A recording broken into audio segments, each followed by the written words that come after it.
네, 안녕하십니까. 하나 팀 셰르파 김호균 차장입니다. 오늘 팀 셰르파 금일 해외 시황을 시작하도록 하겠습니다. 시장의 중심이 되는 S&P 500을 먼저 보도록 하겠습니다. 일단 전일에는 상당히 높이 올라온 가격 흐름상에서 수렴하는 권을 보여줬습니다. 일단은 장 초반에는 이 미중 정상회담을 앞두고 좀 안 좋은 뉴스들이 나왔어요.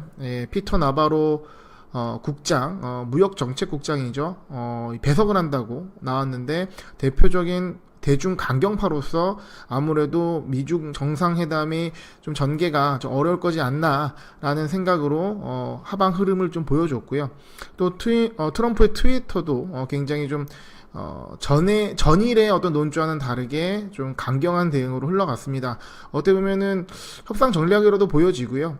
심각한 상황은 아닙니다. 왜냐하면 미국 내에 대중 강경파가 상당히 많기 때문에 피터 나바로가 등장하고 안 하고가 뭐 큰 의미가 있지는 않습니다. 사실 좀 상징성 의미는 있겠지만요. 네, 그래서 일단은 피터 나바로의 등장은 미국의 협상 카드 중에 하나다라고 판단하고 있고요.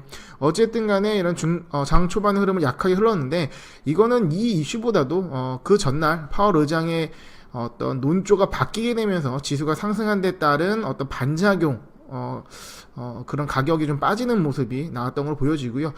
이후에는 저점 반등을 좀 보여줬고, 그리고 이와 더불어 새벽에 FOMC 의사록 공개가 나왔죠. 아무래도 파월 의장 발언 이후에 이 의견이 연준 의장만의 의견인지 혹은 연준 전체 의견인지 내용을 좀 확인해야겠죠. 그런 상황에서 FOMC 내용 자체도 좀 비둘기파적인 얘기가 나오면서 어떤 이런 부분 상승으로 전환을 다시 했습니다.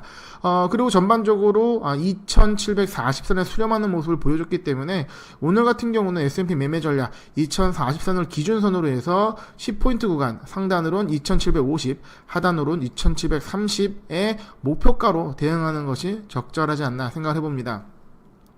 이와 함께 기술주가 많이 포함되는 나스닥 같은 경우는요, 비슷한 가격 흐름을 보여주고 있습니다. 지금은 기술주 주도의 장세가 아니기 때문에 나스닥이 시장에 선행하는 모습은 아니라는 점, 오히려 S&P 시장의 중심이 되는 S&P의 흐름을 보고 대응한다는 점 정도만 체크하시면 될 것 같습니다.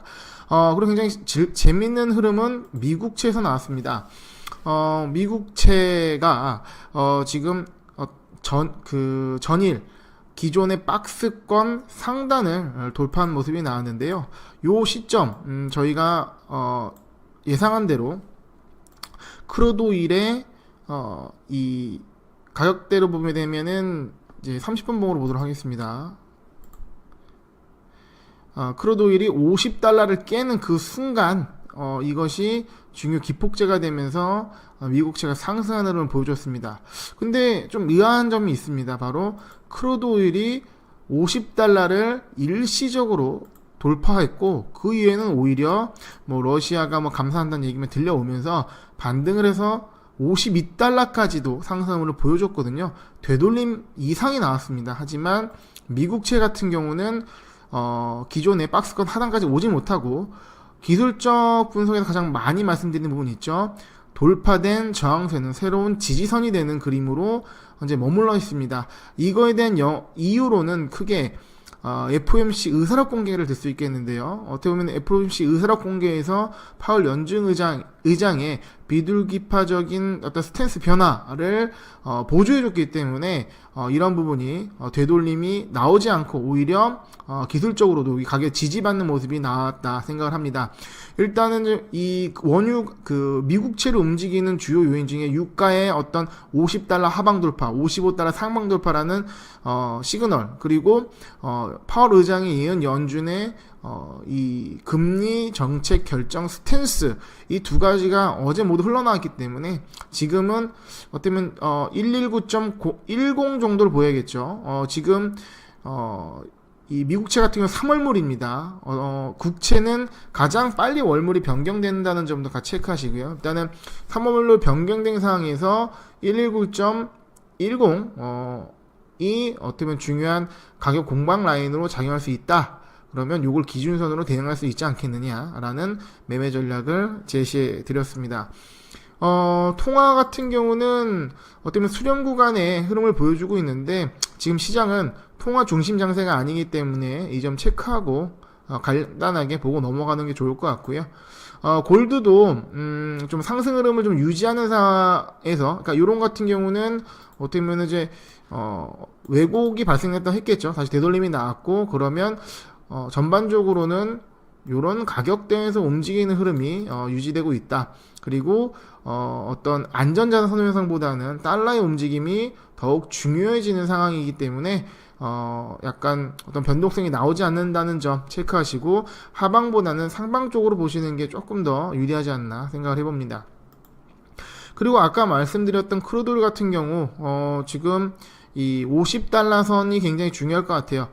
지지가 나왔지만 여기서 끝은 아닌 거라 생각합니다. 왜냐면 미국 입장에서 혹은 트럼프가 주도하는 오일 시장에서 50달러 하방으로 한번 깰 수 있는 모멘텀, 그리고 어떤 코멘트들이 나올 수 있기 때문에 이런 부분 유념하셔서 50달러가 한번 테스트를 받고 있다라는 정도로 보시고요. 중요한 거는 일봉상으로 보시게 되면 이 55달러와 50달러 요 안에 흐름에서 어느 쪽으로 뻗는지가 굉장히 중요할 겁니다. 그래서 오일 같은 경우는 아예 두 가지 흐름입니다. 그러니까 당일에 이런 파동을 먹겠다라는 전략과 긴 관점에서 좋은 맥점에서 중기 포인트를 들어가겠다, 나눠서 들어가야 되고, 어중간하게 들어가게 되면 다칠 수가 있습니다. 그리고 다음으로 보는 거는 요즘 저도 굉장히 관심 있게 보고 있는 천연가스인데요.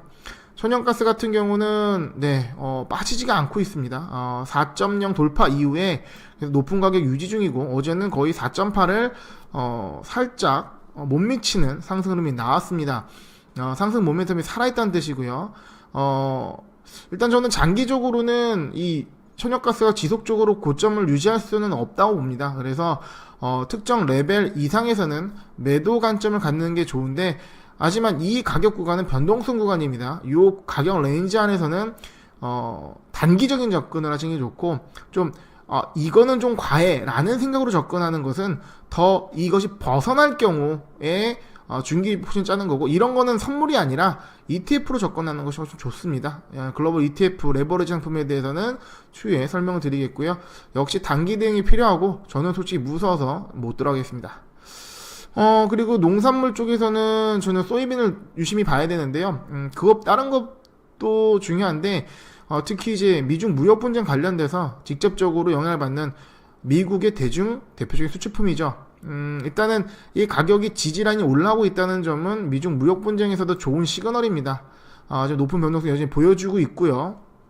아직 뚜렷한 선형의 흐름은 보이지 않고 있습니다. 그렇다면 이거는 저점이라고 생각되는 부근에서 매도 접근으로 어느 정도 수익이 나면 청산하는 그런 전략이 좋을 것 같고요. 상방에 어느 정도 제약도 있기 때문에 이런 걸 잘 보시면 좋을 것 같고, 어떻게 보면은 900 정도가 중요한 이제 가격 흐름이 아닐까 싶은데요.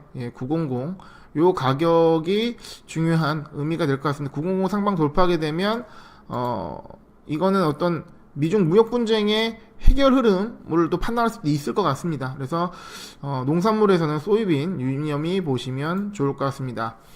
오늘 글로벌 시황은 이렇게 짧게 마무리하고요. 점점 좀 보완해서 여러분들께 유익한 정보를 드리도록 하겠습니다. 감사합니다.